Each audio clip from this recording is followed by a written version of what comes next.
Welcome மக்களே. நம்ம சென்னையில் ட்ரிப்ளிகேனில் இருக்கிறவங்களுக்கு ரத்னா கேஃப் தெரியாமல் எடுக்கவே இருக்காதுங்க. இட்லி சாம்பாருக்கு பேர் போன ஹோட்டலுங்க அது. வாங்க இன்றைக்கி எப்படி செய்யலான்னு பார்க்கலாம்.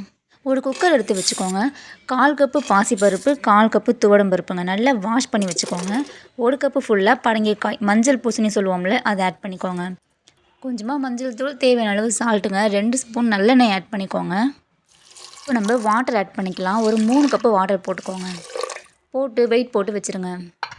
இப்போ நம்ம மசாலா ரெடி பண்ணிடலாமா? ஒரு ஜாரில் காரத்துக்கு ஏற்ற மாதிரி ஒரு 8 காஞ்ச மிளகா, ஒரு தக்காளி, ஒரு பெரிய வெங்காயம், நாட்டு சர்க்கரை ஒரு 2 ஸ்பூனுங்க, தண்ணி ஊற்றி நைஸாக பேஸ்ட் மாதிரி அடைச்சி எடுத்துருங்க.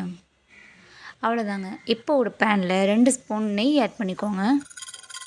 அதில் 2 ஸ்பூன் உளுத்தம்பருப்பு, 2 ஸ்பூன் கடலைப்பருப்புங்க, 4 ஸ்பூன் தனியாங்க ஆட் பண்ணிவிட்டு கொஞ்சமாக கருவேப்பிலை ஆட் பண்ணிக்கோங்க. கொஞ்சமாக வெந்தயம்ங்க, 1 ஸ்பூன் வெந்தயம் போதும். போட்டு நல்லா வறுத்துருங்க. பருப்பு வேகிறதுக்குள்ள இது எல்லாமே நம்ம பண்ணி முடிச்சிடலாங்க. தேங்காய் ஒரு 1/4 மூடி போதுங்க. அதாவது ஒரு 10 பீஸ் இருந்தால் போதும். தேங்காவை போட்ட உடனே நீங்கள் அடுப்பை ஆஃப் பண்ணிவிடுங்க. அந்த பேன் ஹீட்லேயே அது நல்லா உங்களுக்கு ஃப்ரை ஆகிடும். பாருங்கள், நல்லா நம்ம ஆட வச்சு ஜாரில் போட்டு வச்சுக்கலாம். இப்போ அதே பேனில் நெய் ஊற்றி ஒரு 10 சின்ன வெங்காயம், கொஞ்சமாக பெருங்காயம் போட்டுக்கோங்க. போட்டு நல்லா வதக்கி விட்டுருங்க. வெங்காயம் வதங்கினதுக்கப்புறம் ஒரே ஒரு தக்காளி, ஒரே ஒரு கேரட்டுங்க போட்டு நல்லா வதக்கி வச்சுருங்க. மூடி வச்சுருங்க.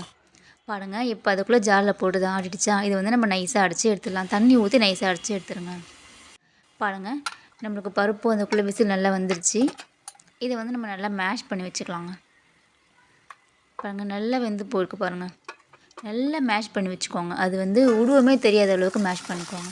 பாருங்கள், காயும் நல்லா உங்களுக்கு வதங்கிடுச்சு. ஒரு லெமன் சைஸ் அளவுக்கு புளி போதுங்க. ஏன்னா நம்ம தக்காளி போட்டிருக்கோம், அதனால் 2 கப்பு புளி தண்ணி ஆட் பண்ணிக்கலாம்.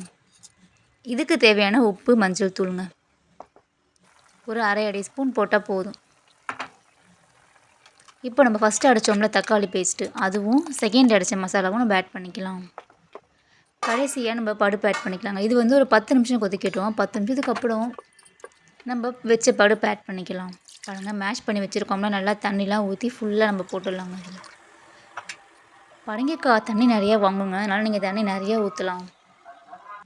ஏன்னா இட்லிக்கு நல்லா சாம்பார் தண்ணி இருந்தால் தான் நல்லாயிருக்கும். இப்போ ஒரு பேனில் நெய், கடுகு, சீரகம், கருவேப்பிலை எல்லாம் ஒரு ஸ்பூன் ஆட் பண்ணி தாளித்து கொட்டிடுங்க. அவ்வளோதாங்க, சூப்பரான இட்லி சாம்பார் தயாராகிடுச்சு.